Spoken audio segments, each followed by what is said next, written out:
Good evening, everyone, and welcome back to another episode of It's a Football Thing. Looking forward to being with you tonight. We're doing one of our phone-in streams, so the link is pinned in that chat. If you want to come on, you want to talk about your team, you want to talk about the top four, you want to talk about the relegation race, anything you want to discuss, feel free to phone in. If we get a bunch of you, we'll chuck you on. If not, the boys will just plod along as usual. Robbie, how are you, my man? Good, mate. Buzzing. What can I say after today's performance? I don't remember the last time we won the game, so this feels like a Champions League final win for me at the moment. Enjoy it, mate. Enjoy that winning feeling. It's always nice to have. You may notice that we are missing our representative from We Did Frank Lampard a Favour FC, RJ.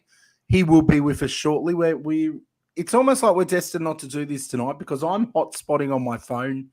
RJ's a little bit held up, but you know what? We're here, so we're going to have a good crack at it. Let's say hello to some of the people in the live chat. We got my man Borche from the football capital. Let's go. Look, all the United fans are in a good mood tonight. We love it. Evening, lads. Not going to flood the chat with one matter love. Well, you know what, Tom, mate, if you want to call in and spend 5 minutes talking about his display, we know you're his biggest fan. Feel free. You know where we are. And you know what you're doing. Anyone who watches the podcast knows that.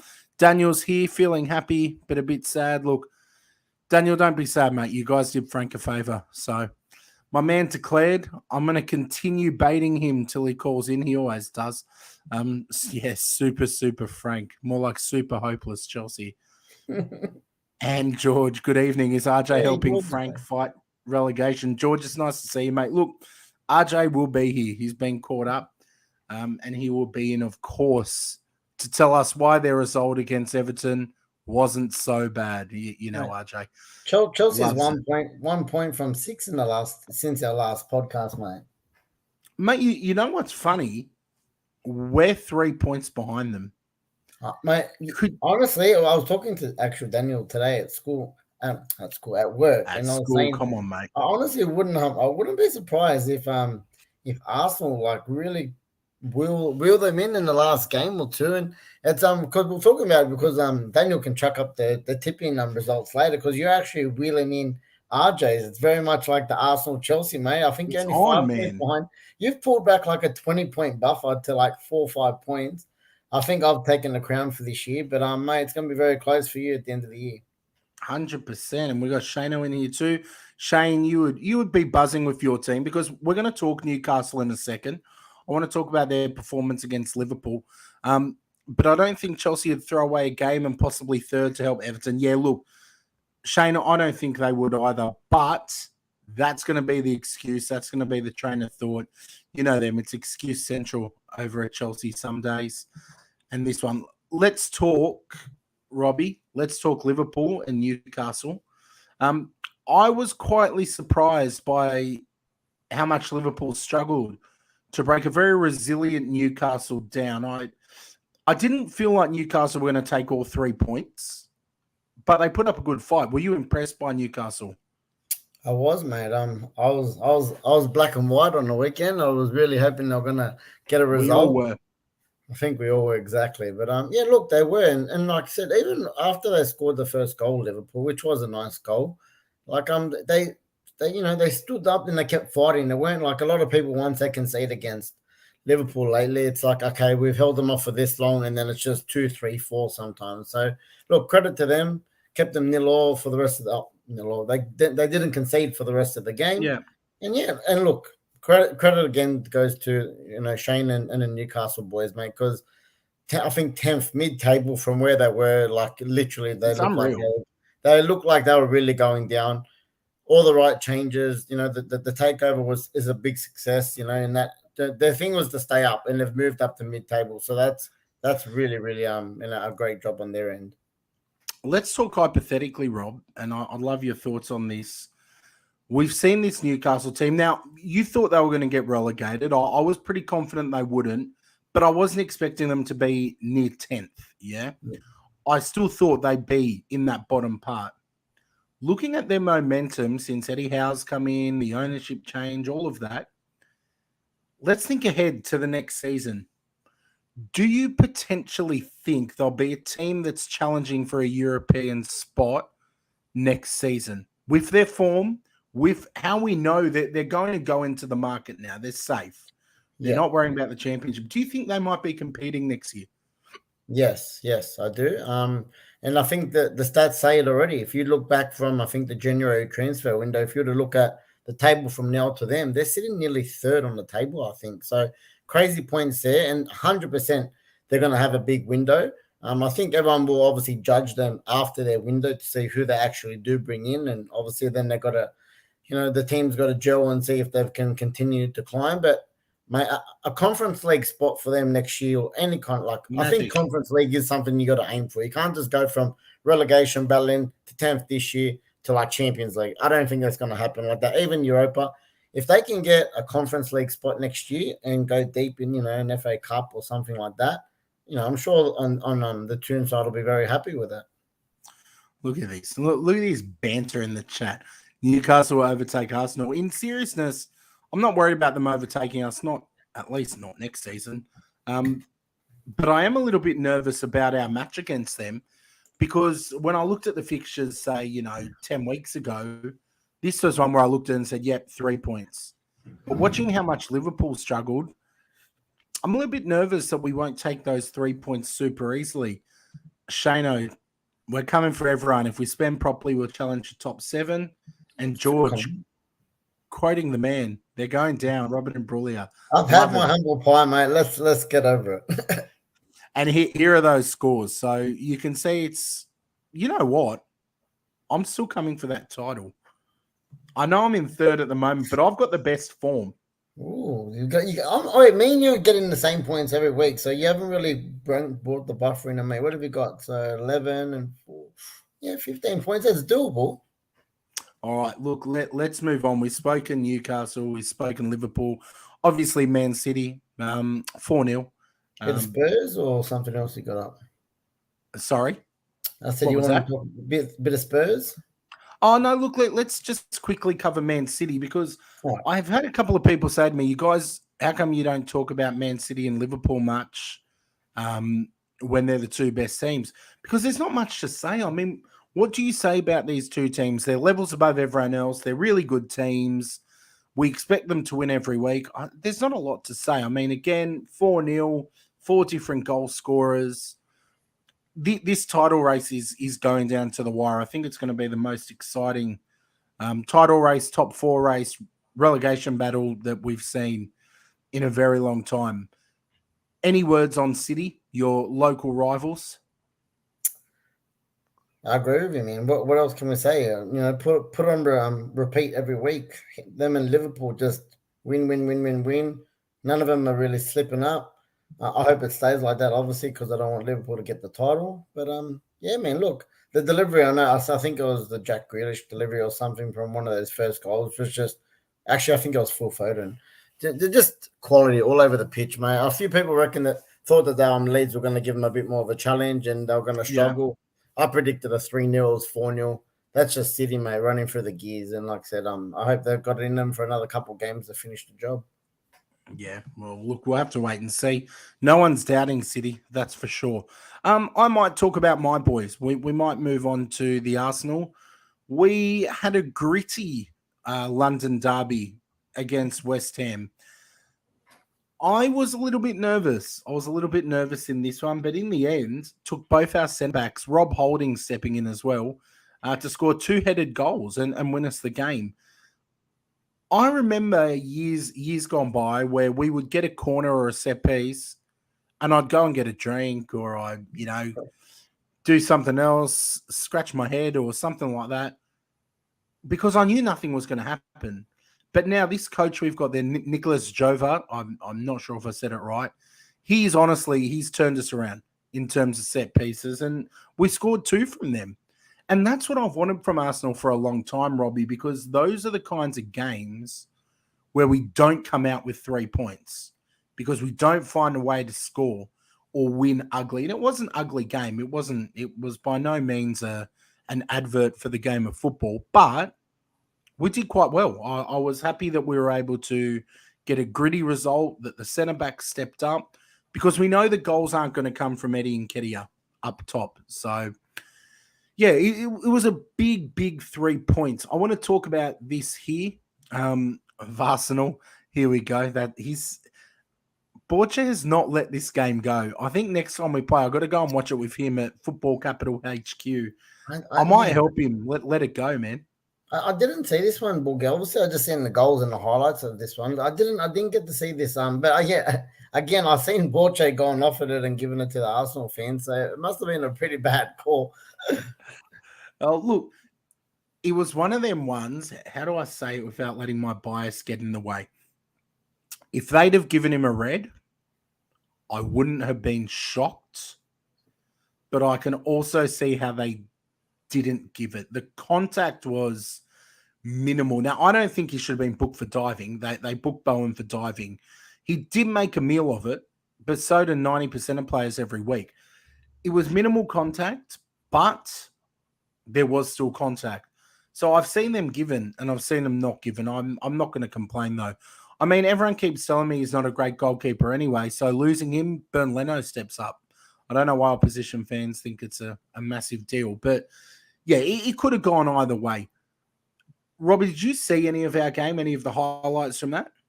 No, like I said, just the goals I've seen. And like I said, look, I'll put it this way, but a massive win, like I said, not just because it's a London derby, but I had to look for the last couple of fixtures left, and like I said, Tottenham have got Liverpool this week, and then obviously they've got the North London derby. You know, that game could be just enough to get you over the line and get that fourth spot, man. Because if we're looking at stats and form, like it's Tottenham to beat Liverpool is a hard ask. So you can nearly say they're going to drop some kind of points there, and then I think it will come down to the North London derby. And if you guys can just even keep it as a draw or something like that, not lose, I think you guys might you might end up getting that lock after all. I think a lot of people, though, are underestimating Spurs in the sense that they've done the double over City in the league.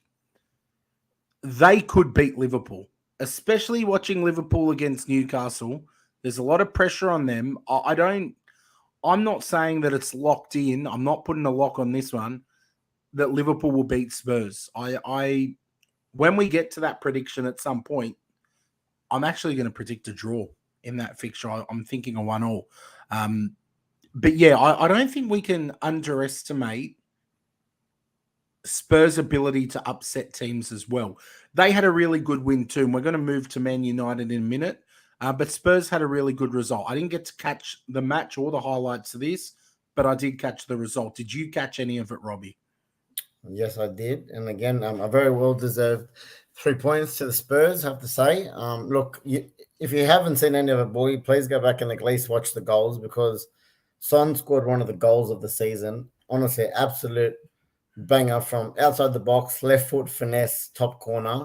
Crap honestly, one of the goals of the season. Goal. Yeah, honestly, you have to give him credit, man. He's, for someone who hasn't got a left foot, what a goal. Look, and again, mate, but those front three keep hitting back, mate. Kulusevski, Son, and Kane, together of them, like I said, they are still, between you and Arsenal, really going for that fourth spot. And like I said, Leicester, we look back at Leicester over the last years. I really think they've had a really poor season. So yeah, look, a good 3 points for Spurs, but they're really on the counter. If you look at even the possession, I think it was like 60-30 in favor of Leicester, and it was still 3-1 with Tottenham had 7 shots on target to 3 at Leicester. So, they've done all the right things. It just goes to prove that possession isn't everything in football. Leicester have been in the mud. Honestly, do you think it's time, and I'd love responses in the live chat, is it time for Leicester to part ways with Brendan Rodgers? Obviously, at the end of the season, do they get rid of Brendan Rodgers and start looking at someone new, a new direction? Because to me, they seem stale. They used to have that ability and that reputation to snatch something from the big dogs or go and take points and dominate the little teams, but they've really fallen from grace at the moment. I can't believe that Rodgers, you don't even hear the name. Like from never. Where it was the past 2 seasons, literally in the top 4 until the last day of the season. Mate, they've been literally nothing and just nosediving all season. You don't hear nothing about them, man. Like, they're a big enough club now after they've won the Premier League to get some criticism when they're on the fall like this. Like, Yeah, probably. I haven't seen the table right now, but wouldn't be surprised if Brentford's nearly in front of them or very equal, close to the same points as them. Yeah, you had to mention Brentford, your second team, mate. Yeah, I have it on good authority. You wept when you beat them this morning. No, I Can was you loving confirm? it, mate. Leicester are sitting in 11th place at the moment. Palace are 1 point behind them in 12th. There you go. Aston Villa, Brentford, and Southampton are all 2 points behind them. See, when you So, look at that, like that's a massive nosedive for them, considering, like I said, last 2 years they've been in the top four all season until the last. They wouldn't have bottled it anyway. yeah, look, George shouting that Roger should keep his job if they win the Conference League. I think a Conference League win does keep him in the job. I don't Just know. quietly. Should it? Probably not, but does it? I think so. And then Daniel, get rid of Brendan Rodgers. He's dropped the ball. Interesting. I want to quickly chat about this one and then we're going to move on, Robbie. Emad, is Son worth a shout for Ballon d'Or? I don't think so, mate. He's a great. I can say he's on the verge of a world class player. He's right on that line for me. But to get a Ballon d'Or, you do need to get silverware as well, mate. I don't know many players that have won the Ballon d'Or that haven't got the accolades that come with it, mate. So look, he's a great player.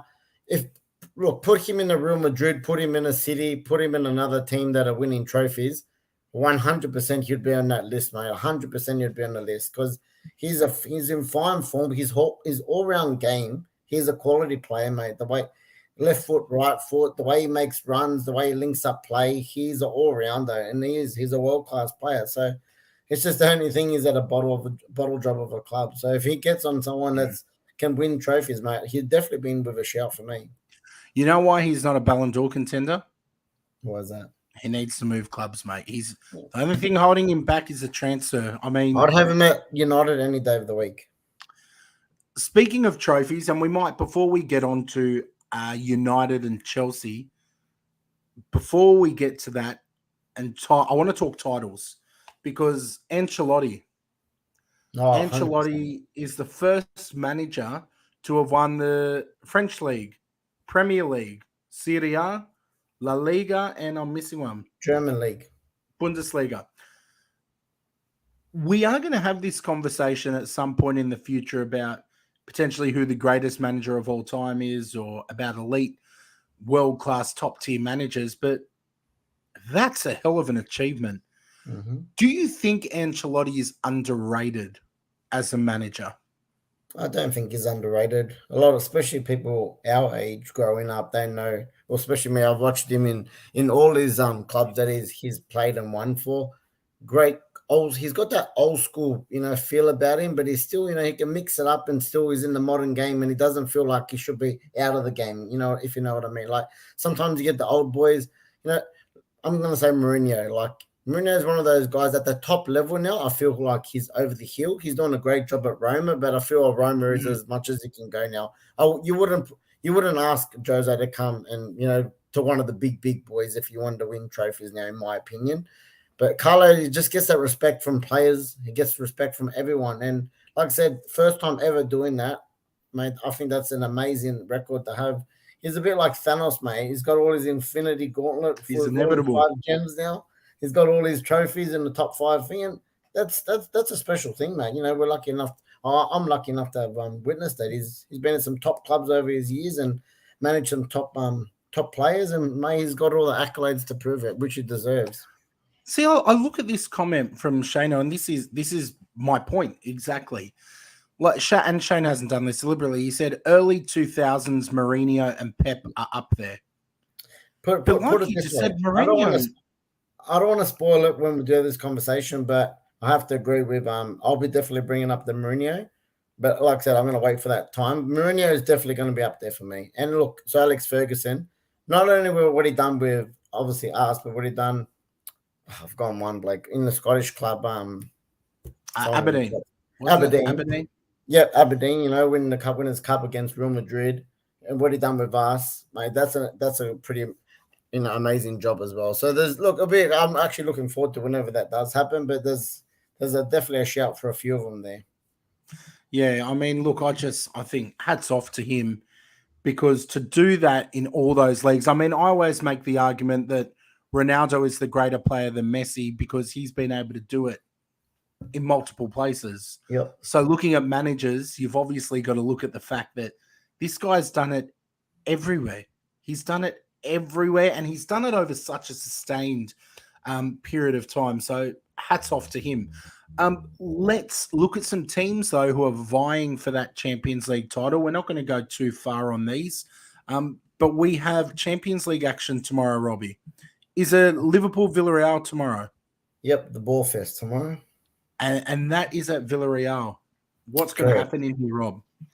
I really, really hope they overturn it. Obviously, in Villarreal, I don't want Liverpool there, but I really think we're asking a lot. I honestly do think it'll be a different game over there. I think Villarreal know that what the score is, and it's a all or nothing kind of thing for them. It's rather go out fighting for it, or lay down and let Liverpool run all over you. So obviously, for me, they're not going to have. They can't sit back for this. I think it's 3-1 the deficit, which is really good for Liverpool. They can sit back and kind of take their foot off the accelerator if they really want. And Villarreal's got to score the goals at the end of the day. I'll be amazed if this gets overturned. I really do think Liverpool will be in the final. Let's look at some of the comments in the live chat that's buzzing tonight. If Villarreal turn it around, it will be a good evening. Absolutely. Liverpool 3-0 in Villarreal. Wouldn't surprise me. Yeah, Matt, nor would it surprise me. Daniel saying 2-1 to Liverpool. I just don't see Villarreal having 3 goals in them. And I mean, they need 2 to take it to extra time, and then they need another one. It's not that. It's not that I can't see 3 goals in them. It's that I can't see, Liverpool. Yeah, I can't see Liverpool not scoring 3 goals at the same time. You know what I mean? So even if they did score 3 goals, Liverpool, I don't see them not scoring at all. That's the thing. Yeah, look, I'm with you. Look, declared things, it's going to be a draw. Again, wouldn't shock me. Liverpool don't need to go too hard. And then George raising a good point. How have Villarreal got this far? They're 9th in La Liga. Crazy. We know that Emery is one of those managers that loves a good cup competition. And look, I would love them to go one more step. I would absolutely be buzzing. One game that's certainly not decided, though, and is going to the Bernabeu is Real Madrid, Man City. It's 3-4 on aggregate. City banged him 4. It was one of the best games of football I've seen in a very long time. Yeah, how do you see this playing out, Robbie? Who knows, mate? I'm excited. Isn't this one of them games? You have no idea. Honestly, I'm looking forward to this as a neutral to watch this game. Again, obviously, I think I'd rather Real Madrid get it over the line, but if it's anything like last week, we're in for another treat again, because that really was a footballing clinic last week from both teams. I still do think City have more quality all over the pitch. It'll be interesting over in what they do in front of the Bernabeu crowd. That'll be an interesting, and because definitely Real Madrid will be out for this. We've seen what form Benzema's in. He's scoring every game. His last 2 games, I think, besides that one, had hat-tricks in both finals. So, Look, mate, I think this is just going to be end-to-end. It's going to be punch for punch heavyweights, and whoever ends up, staying or scoring the most goals is going to end up going through. Who's going through? We're going to bring Arj in after this. Who's going through? I do think City will advance. Interesting. Speaking of people who have advanced, the man, the myth, the legend, RJ is here. Mr. RJ, how are you? Oh dear. Oh dear. He's about to get a red good card. fellas. Apologies for my tardiness. I was just off the phone with Bruce Buck. Yep. Did you pass the buck with that Everton defeat or what? No good. I think he's in a lag. I wish. How hopeless were we? We were not good at all, but it's not over yet. Not over. Arj, can you do us a favor? I'm just going to get you to jump out, refresh and rejoin if you can. Robbie, are you losing him as well? Yep. Yeah. All right. Just jump out and rejoin in, and we'll pop you straight back in. Speaking of legends, we just finished talking about a legend of the managerial game, and we've got Borche here. It's sexy back Borche, mate. Yeah, look at him. See what's happening. What's happening? I see RJ's with the McDonald's Wi-Fi once again. Yeah. Just like He's the football team. having a mare. Hey, we're talking about this City and Real Madrid game. Robbie reckons City might just edge it. I genuinely have no idea. It's a flip of a coin for me. Who do you think's going through in this fixture? Well, hopefully it's Real Madrid. Hopefully. Hopefully. I can see City scoring goals in this one. I just can't see. I can't see Real Madrid keeping a clean sheet. You never know. It could be goals again. Like it can't be a draw. It will go in extra time, right? So even if Madrid win 1-0, goes into extra time. So that's a tricky one. It can go. I don't know why. I can just see City taking it.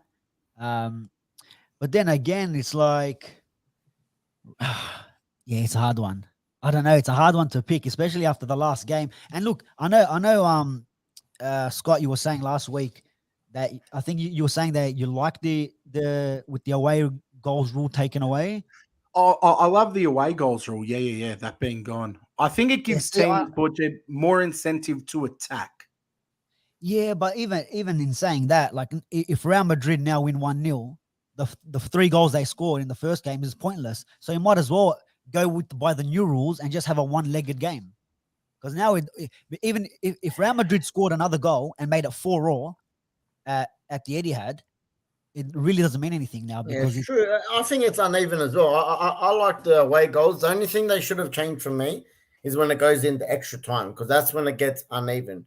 Like if the team gets if it goes into extra time and then the away goals, because if the away team scores in the second leg in extra time, the home team have got to score double in the extra time, and that's where I think it gets a little bit uneven. So for me, look, we've got to live with it now. It's already changed. They're not going to change it back. But look, as we said last week, I hope Real Madrid get the win. A 2-0, a 2-0 does it, right? They go through. 2-0 does it. Yeah, that's enough for them.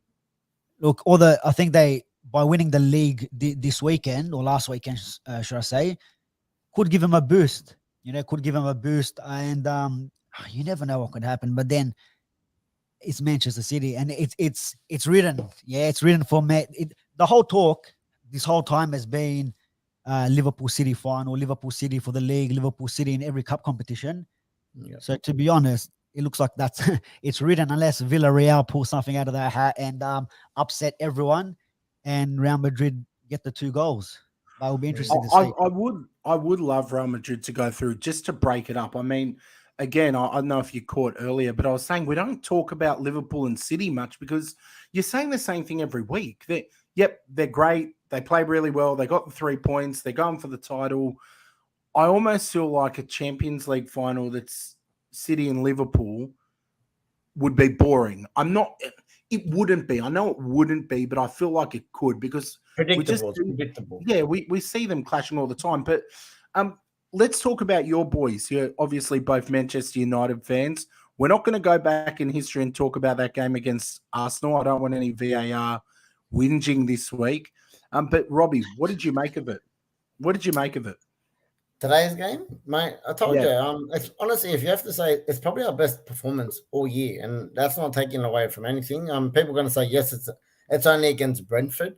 Well, we've seen what Brentford have done to some of the big boys this year, and we've seen where they are in the ladder. So for me, a clean sheet, number one, 3 goals, and it was a nice send off to the fans. Our last home game for the season, it gives us a little bit of hope going into next year.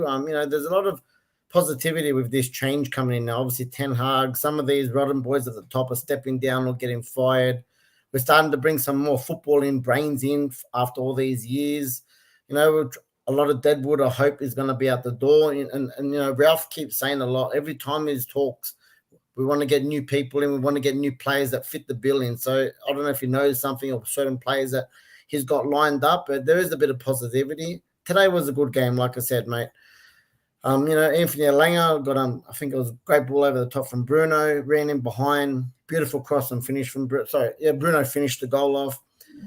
For me, I don't know if you've got it there, but the second goal from Ronaldo that got chalked off, I was burning on this one. After what happened with Arsenal last week, I do not know how this got called as an offside, mate. For me, no bias. This is a goal, and it's got robbed. And considering that Ronaldo is in the golden boot race, mate, he's got dodged up a few goals in recent weeks.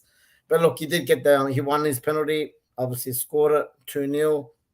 And then got a nice one late on. Varane, first goal in United colours. We deserved that game, mate. We dominated for 90% of the game, and that's been our best performance all year. RJ, welcome back, mate. Welcome, Just RJ. before welcome back, boss. We haven't talked Chelsea Everton. We've been waiting for you. We've been waiting. Did they play today? I didn't catch that one. Any good? Sorry, quickly, Scotty, just for time, I do have to say, Mata, what a magician today, mate. Him and Matic, the two players that we're losing, two class players, played in the number 10 and absolutely bossed it, man. What a shame. What a shame. You took him from us in his prime, and we all know how good he was. And it's a shame for the game itself. Who cares about United? But it's a shame for the game itself that we didn't get to see that for the last X years. So it's a shame because he's a quality player. We've seen it a little bit. We've seen it a little bit with him and Mkhitaryan, that Mickey Mata combination. But not enough. He got played out of position most of the time anyway. 100%. But 8 years at the club, and to be honest, we could have used him a little bit better. Or you could have sold him a couple of years ago and got a bit of money for him, and at least he goes on and plays some football instead of warming up the bench. But this Brentford game, I mean, beating Brentford's not for everyone. RJ Scott. So or top four, Bochy. You could say top four is not for everyone. Hey, look, when you've been in top four for so long, and the Champions League. I mean, Ronaldo hasn't won a Europa League yet, so we gotta finish the fairy tale story there. You say so. You know what I mean? But look, it was for me. It was a bit of a double-edged sword because it's like, yes, we won, but where was that all year? Exactly. We had Norwich come to Old Trafford and pretty much play us off the park. Everton, Villa, Wolves, literally every other team that's below us came to Old Trafford and played us off the park. So it's disappointing to see that he came to the last home game of the season and now you want to put in a little bit of a performance. So don't you think we actually dominated the midfield for, I reckon, nearly the first time all season? And when we hold the ball, we had 90% passing completion rate. Most of them were actually good attacking ones. We did have a little bit of spell knocking it back and forth towards, obviously, put the hand under pressure a few times. But the first time I actually feel like, again, Matic and Mata really controlled and dominated that midfield. And that's why we won the game, mate. It's crazy. And there was that one-touch football that we hardly have seen all year. We've hardly seen that one-touch football. And it was just players taking a little bit more risk in the final third as well. And I know you were saying with the Ronaldo offside goal, obviously they need Salah to win the golden boot, so they're giving him the benefit of the doubt there. So they're chalking off a few goals. But the performance was decent. But like we said, how many players are going to be on that field next season? Exactly. Hey, I want to ask you boys about one who won't be on that field next season. I want to ask you about Jesse Lingard. Now, there were some comments that came out from his brother, and we've seen this with footballers a lot this season. Family members commenting on Instagram or wherever and causing grief. Now, long story short, his brother's basically come out and said, someone who's been at the club this long, how do you not give them a proper farewell? You don't give them the minutes or any of that, and basically saying this is why the club is where it is. Yeah, what are your thoughts on that? I'll touch on it first before Rob, you jump in. To be honest, he kind of does have a point. He does have a point there, but at the same time, why are you so salty? You and Lingard have been the leaks. They've been leaking stuff to the media and to reporters. The other day, he said something to Paul Scholes, and Paul Scholes just said it to Sky or wherever he was on. So it's like, you want to give him a proper send-off. He's been here since he was 9 years old. He was part of the academy. Yes, but at the same time, it's like we say, you're only as good as your last performance, and your off-field stuff this whole time, it doesn't represent the club. So you might get a farewell in the next two games. All right, it's not in front of the home fans, But with all the leaks that have been coming out from you and your brother, and it's not the first time. I mean, under Oli, under Mourinho, his brother keeps coming out on social media and talking that this is the same reason why we have problems with Paul Pogba. His brothers, his agent, was coming out and was saying these things. So to be honest, at the end of the day, if you wanted to have a send off, you should have pulled your head in, performed in training, got on the field and gave us a performance. Don't come here. You're playing Middlesbrough in the cup and you're getting overrun by a championship team. Do me a favor. And Lingard's one of my favorite players. I've celebrations all day with him. You know what I mean? I love him, but Manchester United will always come first before any player.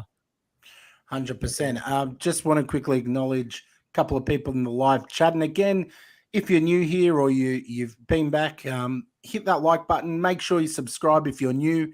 Really helps us out. We've got NS Sports TV in here. Good evening to you. We've got on a Rampage. We have played these fellas on Pro Clubs.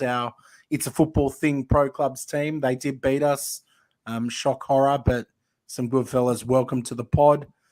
Tom saying far better servants for United haven't got farewells. This screams of self-entitlement from some of the players. And if you haven't, make sure you sub, just like Rampage has here, my man. We've got Declared waiting at the back. It's always mischief. But we can have 6 in here at a time.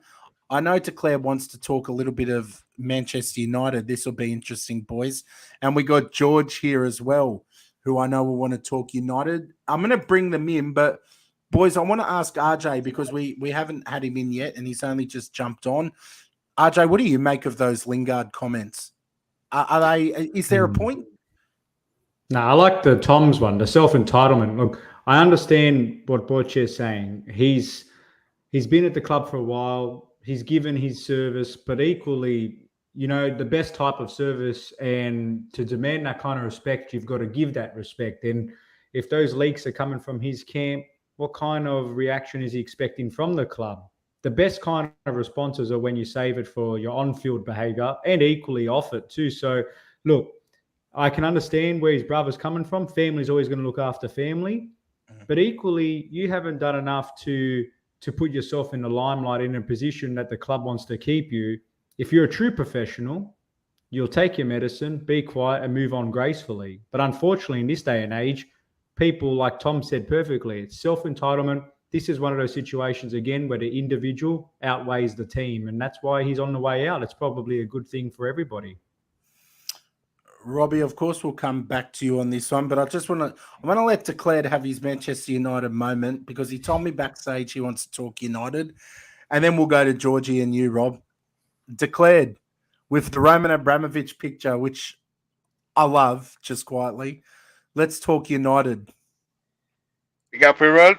Well, it's pretty simple. I think United fans are really getting a lot of confidence back. You guys haven't looked at where you guys on the table, what you're doing, player power, nothing. Your club is a mess. And you guys talk with like some chest out.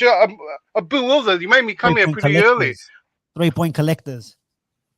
You're only collecting shirts at the back there that they're selling that you support the Glazers that you guys are going to protest next week about. That's all you're collecting. I don't know what you got to remember that there's a player problem at your club. Yeah, you guys are talking about, maybe we'll get, Ralph will, get some players in. Hey, you got to clean that whole team. You guys got an ongoing problem. But that's why it looks like Arsenal is supposed to. We're getting rid of everyone. You have to get rid of worry about your own backyard at the moment, mate. You don't even know who's buying your club at the moment. Where's your $100 million? We do know, the Todd Bowley won. Oh, is that official or what, mate? Sorry, one question at a time. I'll answer them, but just give me one question at a time. I didn't hear what you guys said. All right, hold on. I want to chuck down to George because I like George. George reminds me of a younger, more handsome version of myself. When he speaks, it's always highly intelligent and entertaining. George, is there a player power problem at your club, or is Declared talking nonsense? No, Declared's 100% right. And Tom's brought this up on the United podcast quite a lot. And I think the thing that I liked about today is the players that have been accused of that player power problem weren't on the pitch. And ultimately, not to be very basic and simple about a complex situation, but that could be one reason as to why today was our best performance of the Premier League season. No Rashford, no Maguire, no Shaw. Coincidence? I think not. I said it to no Rashford. But you know what the problem is, like where it comes from, is because the way the club views players, because they're not just players what the coach wants. They're players how they're marketable. You're on high wages. They come in for a different reason rather than what when you say Man City and what Liverpool are doing. They're two managers that got their own players in for their own style, and it took some patience, and now they're levels above everyone. Now, and Chelsea's a little bit in that boat too, where some of that player power where you got to see, and I accuse Lukaku of it too, because I feel like Lukaku came back when player power was rampant at Chelsea. When Lukaku was young, when he was younger, and he saw, John Terry, Drogba, basically these were the people that ran the club, right? That's when player power was at its highest at Chelsea, and he came back probably thinking he could do the same thing. And I feel there's more to Chelsea, where there is more of a dressing room problem. There's players that are going. There's no harmony there anymore that there was from last season, right? And I think this is what's happening at Chelsea at the moment. I don't want to jump ahead because you guys are going to get on that topic later. But the player power is, in this day and age, is very different, and it's taking the toll, right, on a lot of the clubs that you used to like. So even at Man United and even at Chelsea, and even at Arsenal as well. Arsenal got rid of a lot of players just to get some form. And Man United, it's a big way. It's the way they recruit players, right? And it's the players that you have in high wages, and it's going to be a bigger rebuild than you think, and it's going to be almost like a culture change, and you might get rid of the owners. It's from the head up, and it's the way you view players and how they want to market players. Maguire came in as the England captain, one of the informed defenders. It's going to be hard to get rid of that guy because of the way they view of him, not his performance. So you got to think about player per player. Borcher, what do you reckon? Yeah, but everything he just said there, we already know this. We've known this for years. It's nothing new to us. The reason why we're here celebrating this win, because we know our position. We know we're not that good this season. We know the expectations we had at the start to where we've ended up now. And it's a bit of tongue in cheek that we won this game, so we are smiling. There is a little bit of banter. But everything you said with the player power, this is nothing new. We already know this is the case. So, well, can I quickly ask, wouldn't a loss be better to try avoid Conference League spots? Why is that? Because next season, okay, do you think United are making top 4 next season? A lot of people will say no. So Europa League would probably be our best way to get into the Champions League. If we're not going to be good enough with everyone else strengthening, with Chelsea, new owners, new players, City, Liverpool, like you already said, they're the ones to catch. Let's not mention Newcastle. I think top 4 should be a target, though. Yeah, it should be. But then why should we want to lose and make conference or not playing conference? Is there an argument, though? Is there an argument of not going for Europa and dropping down to conference, knowing you could tank that competition effectively and squarely focus on the Premier League? Because I know that happened with Chelsea when Conte won the Premier League with us. Different kettle of fish, but I'm saying single competition focus. Don't want conference at all, and I agree with Borcher. You're going to throw games. You can't just throw games like that. No, you rotate. I'd rather have... Yes, Europa look at this. No Europe for me. No, but even if you're in Europa, right? With this new manager, he's going to come with a whole bunch of new transfers for you guys. You guys are one of the biggest spenders, and because of how things are going, you guys are probably going to throw a lot of money at it as well, again, right? And you guys are going to get the confidence. So I think your target's going to be top 4 as well as for playing Europa. Yes, it's probably an easy avenue, but just like this season, you guys were tipped for top 4 and almost, some fans talked about the title race as well, right? But at least top 4. And in the same breath, you guys are going to be tipped again. And you guys are going to be fighting on both fronts. But if you miss out on the Conference League, it probably is an easier way, or what you guys expect, when you don't have to fight in Europe, it's probably going to be easier to get the top 4 spot because it is going to be open there. You guys gave it up for... because you guys were in the talks, you guys opened it up for Arsenal and Tottenham. Look, I think there's a number of reasons why it's played out the way it has at United, but I want to kind of wrap up the United part now. I want to talk Chelsea, Declared. I want to talk a little bit about your club and some of the things going on there. George, Take the floor. I want to give George the final word on United, though. Is there anything else you wanted to add in, mate, on your game this morning or about how you see the future playing out under Ten Hag?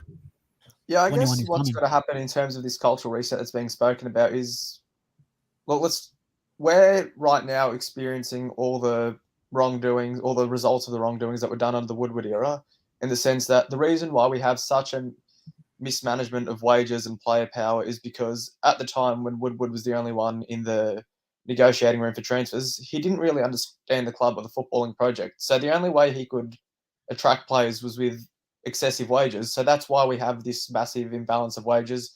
And for that reason, it's as much as it's easy to say sell players, we can't, because the valuation the clubs put on these players is false and the rest of the football market doesn't buy it. So therefore we can never sell players for the price that they're worth, because ultimately we don't value, the club wrongly doesn't value them at the same price, and no one will match their wages. The prime example is Jesse Lingard, the way that we struggled to sell him to West Ham, and Anthony Martial. If he wasn't on 250 grand a week, which is actually 50 grand more than what Salah's on, we probably could have sold him by now. Yeah, look, I think you raise good points, and I've seen it at Arsenal. We've had to let a lot of players go at a deficit because we signed them up onto contracts that simply weren't sellable. We couldn't sell these players. But I think there's a long way ahead for United, and obviously we're going to be talking plenty more United in the final weeks of the Premier League. But Butcher, George, want to thank both of you boys for jumping on. Don't you worry, we'll make sure we put the pump on these Chelsea boys in a minute. In your honour. Obviously, Butcher, do you want to give your stuff a plug? Yeah, the Football Capital, pretty much on all the platforms. Yeah, we're always on there. You check any of our socials, there's always stuff from the Football Capital. George? Yep. You're good. Anything you wanted to plug, my man? Scott, I would have loved to have been with you at the pub for the United Arsenal game despite the result. Unfortunately, I was in international duties for that weekend, but I was spewing. Yeah, would have loved to have been with you despite the result, but yeah, well, fortunately for you, you walked out. You were the only one that walked out of there with a bit of dignity. Yeah, look, I'll take it, mate. I'll take it. It was a pleasure. George, Butcher, thanks for jumping in, boys. We appreciate it anytime. Take it easy. Take it easy. See you, fellas. All right. RJ, we're coming to you first. You guys, Charity FC, have contributed this game week to ruining something that I was so excited to see, and that was Frank Lampard's Everton being relegated. Now, it could still happen. It may still happen. Still could happen. I'm not putting a lock on it, but for me, it was an interesting game. I'm going to get you to say your thoughts. It's not about me. This is your team. Give us your thoughts. No, I'm happy to hear a neutral's point of view about it, actually, because I want to see if it validates what I'm going to say. Well, for me, to keep it very succinct, Jordan Pickford was the difference. He played like top prime saves. Buffon. That one save where he went from one side of the goal to the other was phenomenal. It was one of the best saves I've seen in a very long time.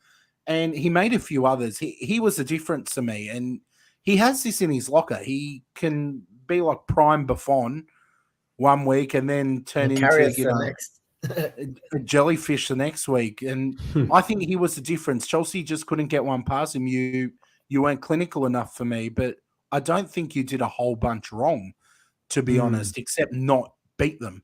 What did you make of it? Except that defensive mistake as well. Well, we've had a lot of those individual errors, and that's ultimately what's put us in this position because, unfortunately, so top four is pretty much the objective for us now. We can't win the Premier League. We want to win the FA Cup. That's what's going to make the rest of the season a success.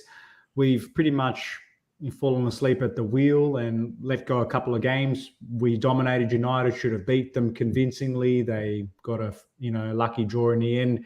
This game here against Everton, another very massive individual. Well, let's be honest, we were all over United. They should have won. Oh, you were. I wouldn't say lucky. Like, I think second half. Wait, How? First half, you guys Based on completely stats. dominated. It's not my fault you guys can't score goals, okay? But were Games we not won on not totally? stats. Did David De Gea not make a couple of clutch saves He and made we some made clutch it? savers, and Kai Havertz couldn't finish his breakfast. And I completely agree. You guys dominated us for 90% of the game, but I do think we came out second half, changed the game a little bit, put a little bit of respect on the game. We scored a good goal. I don't think it was a lucky goal, and I think we had another one or two. Yeah, but you scored. Oh, really? Well, Yeah. I don't think stole it. I think we should have won by 3-4 goals at least in the first half. And you could have won by 6 goals. I'm not saying. Yeah, that's the definition of lucky, Rob. Yeah. Why is that lucky, man? We just seen today and any other game. You said you weren't lucky, and then you said we should have won by 6. Yeah, but you should have. You guys weren't clinical. That doesn't mean that. Yeah, and that's the theme of the season. So all I'm saying is that was a game where, based on the ebb and flow, the statistics, the chances created, we were inefficient. We didn't win that game, so we threw 2 points away. Then against Everton, I actually think we played worse. We were very good against United, but didn't score. Pickford made 2 really good saves. So Mason Mount hit the post, both sides of the post. Pickford didn't save it. He saved the one on Azpilicueta and the one where he used his face to block Rudiger's point-blank shave. So, look, Everton did very well to frustrate us. Mason Mount was pretty quiet. Timo Werner, Kai Havertz was more interested in having a fight with Mina at the time, which was a bit of a lesson for him because he's still inexperienced. But I thought it was one of those games where we just weren't, we lacked that fluidity. We didn't know how to manage the emotion. Everton were clearly the more desperate team in front of their crowd and gave them something to cheer. And the moment Azpilicueta gave away that goal, I never felt confident we were ever going to find the equaliser, to be brutally honest. So, look, for me, it's been a really bad few weeks from us. We've pretty much, like I said, fell asleep at the wheel. We've got our eyes on FA Cup final. We should close out top 4 because, realistically, we're in a commanding position. But, with 4 games left, we're only a few points above. Nothing is guaranteed. So for me, I just think we've got to put what was the performances behind us because we can't look backwards now. We've got a few players coming back from injury, and we just got to hope that the topsy-turvy season ends up on the flip side because we've played over 60 games this season, which is significantly a lot more than any of our top 4 rivals, and we're feeling the brunt of it now. This whole ownership situation is clearly taking its toll, and we're just stumbling over the finish line. Personally speaking, I just want this season to end now because I'm quite fatigued, but I don't want us to go into the FA Cup final with no good momentum. We need to have something positive to cling on to because I think we can beat Liverpool. You look back, 2-2 draw against them at home, 1-1 draw, and we lost in the Carabao Cup final 11-10 on penalties. So nothing has really split our two teams in a full 90-minute situation. So, yeah, I don't know. Our club's in a bit of trouble at the moment, but it's not a crisis as some people online would have you believe. All right. Well, look, I want to chuck to Declared, Robbie, and then you and me can kind of give the boys our thoughts because, and Declared, you wound up Borche, I could tell, but I love it. He's putting out some facts here. Arsenal do have more wins than Chelsea at this point. You could lose third. I'm not saying you will, but you could. Your backline, the contracts, you're in a bit of a mess. And there's obviously issues with Lukaku. Now, one theme I've heard on here, and I know you watch these pods, Declared, it seems to be this issue of we're not clinical enough. We're not clinical enough. We're not clinical enough. I keep hearing it. Someone has to be responsible for that. Someone has to be. I've started to see a bit of heat on Thomas Tuchel as well online, just some murmurs. Where are you with all of this? Why can't you score goals? That was a problem from when Tuchel first came in. So that from last season. So we threw 100 mil at that problem, which was Lukaku. Which when people ask, when you just said someone's got to blame, people have blamed scouts. People have blamed everything. Oh, have we lost him? I think we've lost him. I'm sure he'll jump back in. But oh, you're back? Yeah. Yep. But we can't just blame Lukaku though, Declare, because this is a guy who has scored goals. I was making a point with that because when you're relying on younger players, Havertz isn't a striker. We didn't bring him to convert. We didn't bring in Mount's still developing his game, but he's still one of our top goal scorers. Pulisic has been injured for so long. Ziyech up and down in form. These are attackers. These are where we spent a lot of money. And Werner, who's like people talk about, data centric transfers. These are what people are embracing now, and they're going, "Well, Liverpool did that." Liverpool were in for Werner. Is that violin actually? Well, what's that mean? What's that emoji? I think he's saying you guys are just depressing. Well, I hope. Imagine being not in the top four. I hope Saudis don't get involved in any war, because they might not see the potential growth of Newcastle. Eman's a United fan. Oh, is he? I thought he was the Newcastle spokesman. I'd rather be a Newcastle fan at this stage. Yeah, no wonder he keeps a lot of violins. That's even worse. Look, let's I'll quickly finish the point. Yeah, what you said was right. Everyone knows, every fan knows as well, that there was a conversion problem, and we threw 100 mil at it. Right? We gave Werner. We hoped Werner would pick up in his second season. We hope Lukaku would come in and bag a lot of goals, which he was doing. So when you say who points the finger, statistically and on paper, and whoever looked at him and scouts, these players look like they would come in and bang a lot of goals, right? And it's on a scale. It's not just one or two players. It's our whole attack, and it's a big mistake. And whoever made those mistakes, because they weren't. I never wanted Lukaku. I didn't feel that he was part of or suited the system we wanted to play, right? And he's come in, done interviews. You know what? But for me, I got to take where I feel Lukaku is down tools since that interview. So Lukaku can't even be a better player than he is now, but he's on purposely down tools, right? Because if you remember Lukaku as he still started not bad. If he kept that form, right, then we would be in a lot better position. Remember, he got that injury as well that set him back during the interview stages, and then it went downhill from there. Yeah, but I still think, RJ, that I don't think that injury was enough to damn his game for so long, because he was given so much of a chance, and even now he jumps on and still that doesn't give nothing. So when everyone's just calling for a change now, and we're in this bad form, you look to the bench and there's no confidence there. So when it comes to address the everything of what's been happening recently with our form, we were known for keeping clean sheets in a back four. I mean, our back three was solid. That's what was getting us through a lot of games. But now I think Chelsea's given away 14 goals or something.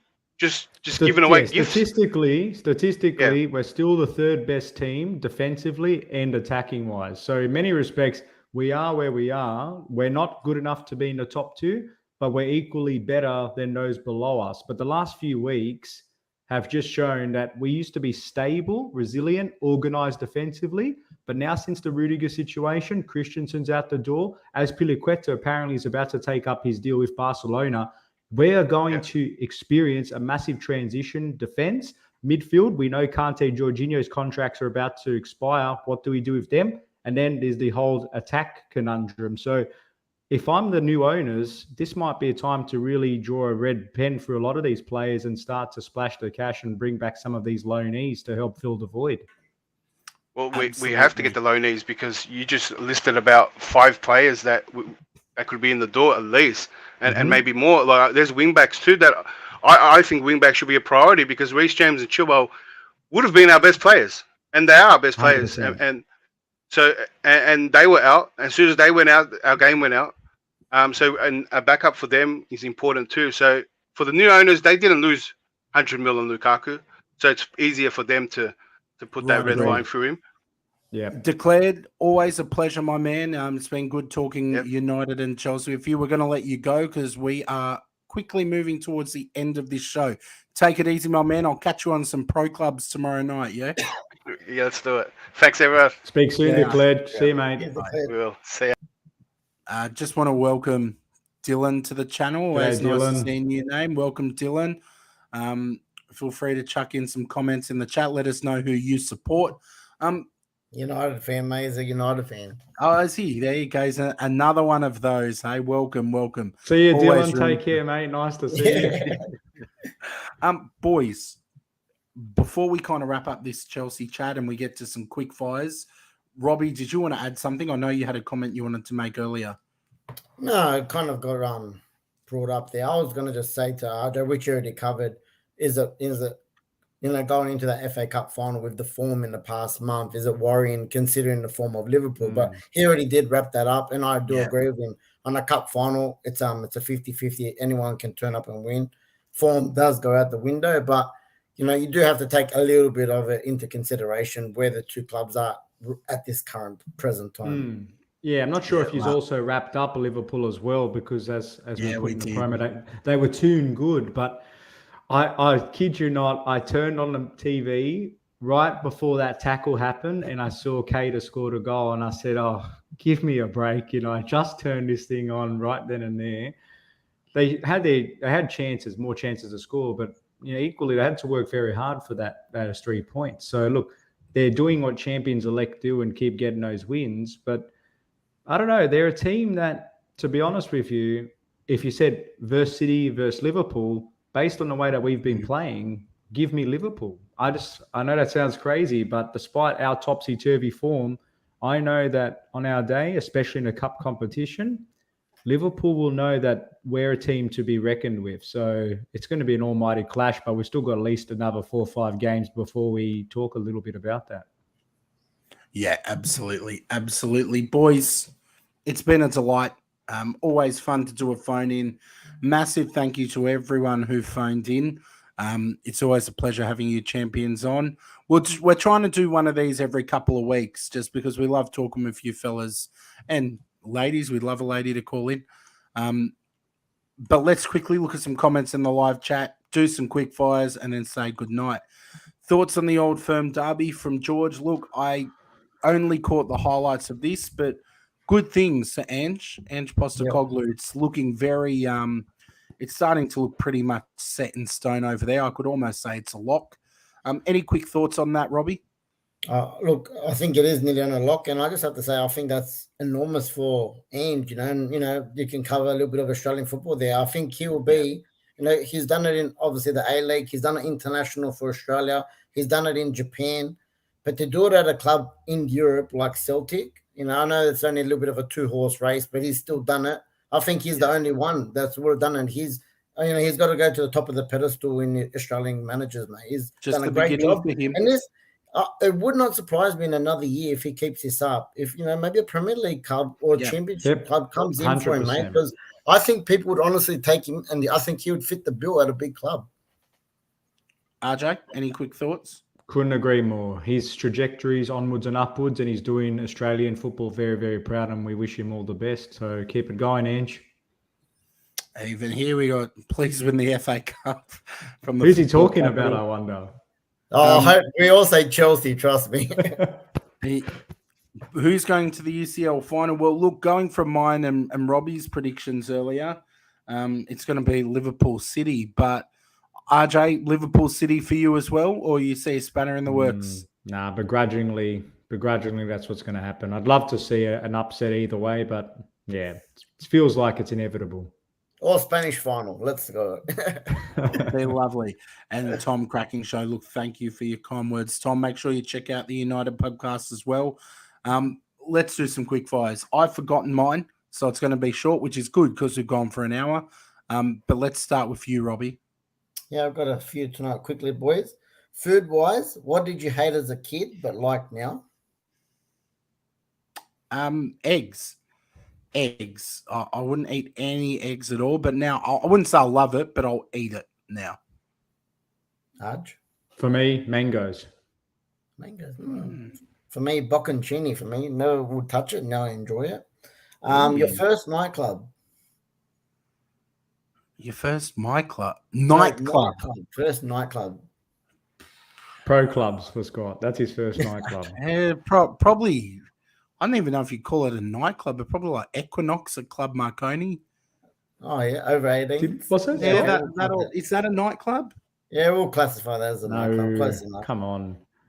Arj? It's a good question. I was somewhere in the cross, I think, at the time. I just turned 18. Probably can't remember. No, seriously, yeah, I know. Had a couple of beverages perhaps that night. No, I can't remember. It was somewhere in the cross. think mine was pontoon. And these ones, I got 2 quick true or false, boys. See if you can get them right. It took Ronaldo Cristiano 27 games to score his first Champions League goal. True or false? True. Scott? False. RJ's right. It's true. And last one, you should get this one, RJ.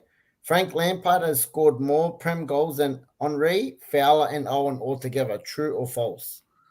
More than Henry, Fowler, and Owen. Then Owen. More Premier League goals, I would say false. Premier League goals. False. Yeah, false. It's true. Premier League mate, goals? You can't count. That can't be real. Frank Lampard, well, I'll bring it up today. I'm going to have to get confirmation, but Frank Lampard has scored more Premier League goals than Henry, Fowler, and Owen. I'm pretty sure that's right. I have to get it. You've got me worried now. Mate, no chance. Henry was golden boot for like 5 seasons when Frank was in there. How long, but what was the years comparison, but? How long was Frank being compared to someone like Henry? I don't know, but Frank's don't even put him in the same sentence ever again. One's garbage. Mate, can you just fact check? I'm gonna have to get that one up, mate. I think that maybe the internet's tripping me up then. All time. Yeah. All right, you got any others, Robbie? That's it, mate. I'm finished. After that last one, I'm a bit worried now. Yeah, is there some kind of keyword in all together? Maybe I don't know. Look, I'll find that. I'll find out. Fact check that one, RJ. Phone a friend. It's a football thing segment. My question to you is having players, friends or family having a whinge on social media a football thing? Definitely not for me. Depends what they're whinging about. But if it's against the club, against their club, like in any way, I would generally say no. But in some circumstances, the club would probably deserve it. No. Okay. All right. No for me too. Yeah, it's no for me as well. Got another one? No, Tom has a good question though, I think. I love it. That is I'm going to have to lock in true for me. No need to fact check that one. Right. Gentlemen, it has been an absolute pleasure. Thank you to everyone who phoned in tonight. We'll probably do another one of these in the next few weeks. Don't be shy. Make sure you phone in. If you could, before we stop the stream, could you make sure to leave a like on the video? Hit sub if you haven't. We've had a couple of new faces tonight, which is always lovely. But most importantly, enjoy the Champions League football and make sure you're back on Thursday evening at 8:30, where we are going to talk about all the Champions League action and predict some of the upcoming fixtures. Any closing thoughts from you, RJ? Just want to say, I'm not sure if you covered it. So first of all, sorry about being late. Had a few issues to handle. But secondly, also want to pay my respects to Mino Raiola and his family, because we all heard the shocking news.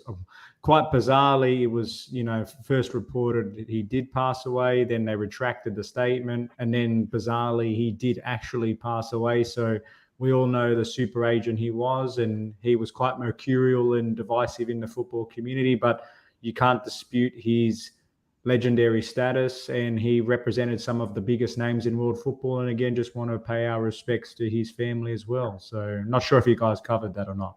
No, I didn't cover that one. No. Good wrap. Robbie? No, I agree with RJ. Well done for saying that. Yeah, it was a great show. Enjoyed it as always. Always enjoy phoning, and we'll see you on Thursday night. Easy. Take care. Enjoy your football. See you back here on Thursday.